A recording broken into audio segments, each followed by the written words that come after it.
I want to go now to senior White House and political correspondent Ed O'Keefe, who is down on the convention floor. Good evening, Ed. Nora, welcome to night 3. Margaret, welcome to the party here in Milwaukee. We're going to spend most of our evening here in Ohio as they look ahead to later tonight when their Senator JD Vance becomes the vice presidential nominee. Last time a guy from Ohio served as vice president was Charles Dawes for Calvin Coolidge starting in 1925. So 100 years later, we'll see. There might be another Buckeye State guy serving as vice president.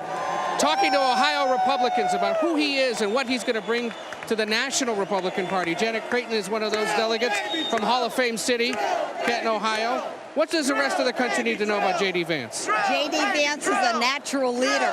JD Vance not only is an attorney, a writer, he's a leader, served in the military. We're so proud to have the first Marine veteran running on this ticket. You know, every president needs a great quarterback. He's a great quarterback, the president. He's a great backup. You are true to form there from Canton, Ohio, keeping the football themes alive. You said you've been to 7 of these conventions? I have been to 7 conventions. 1996 in San Diego was your first, you said? That is correct. All right.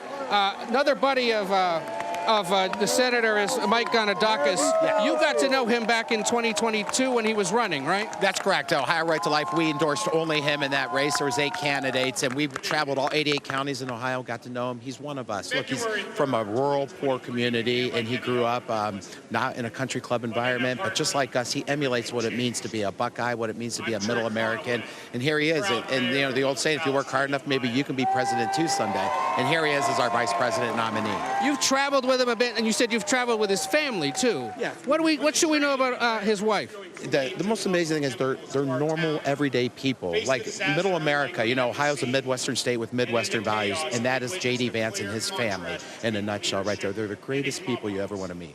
Okay, let's say he becomes, Janet, let's say he becomes vice president. Who should replace him in the Senate? Do we want to stir that pot? Let's win first. Okay, fair enough. Nora? Back up to you. All right, Ed O'Keefe stirring the pot down there. Thank you. Want to bring in Chief Political Analyst John Dickerson. And John, this night is a lot about Senator JD Vance, who has been in the Senate for, as I mentioned earlier, just a year and a half. Talk about the evolution of JD Vance. Well, it's striking, the evolution of JD Vance. I mean, one thing to think about, JD Vance, there's been an evolution, particularly with respect to his view about Donald Trump and the pitch he will make to the conventioneers this evening. We've had situations where vice presidents have come on the ticket.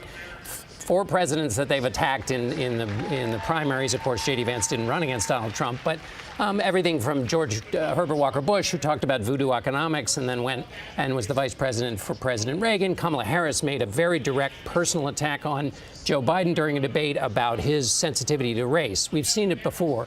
But JD Vance will appeal to voters and to the country with his special background and say, I have a unique insight into the people who come from different parts of the country and don't have all of the advantages. He will rely on that special insight to say, that's why you should vote for Donald Trump. But when he was criticizing Donald Trump as voluminously as he did, he also relied on that special insight. He said, I know and care about this part of the country, and he's trying to hoodwink that part of the country. He is not genuine in his care for that part of the country. So that's a way in which what he will appeal to and rely on tonight, it's not just that he said mean things about Donald Trump. He relied on the very same thing he will rely on tonight in his previous criticisms. Now he's saying he has that special insight, and that's why voters should vote for Donald Trump, because he has their interests in mind. That is quite a journey. John Dickerson, thank you. I want to bring in CBS News political correspondent Caitlin Huey-Burns, who is at the podium. And Caitlin, what have you seen tonight?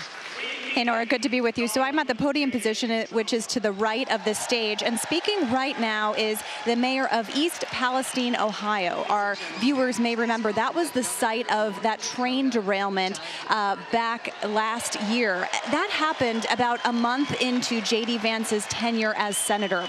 And he went there and spent a lot of time in that community, and also went there with Donald Trump. And that was an issue that really highlighted the kind of populism and kind of forgotten areas of the country. But Nora, it's also important to note that there's another part of JD Vance's identity, and that is a connection to Silicon Valley.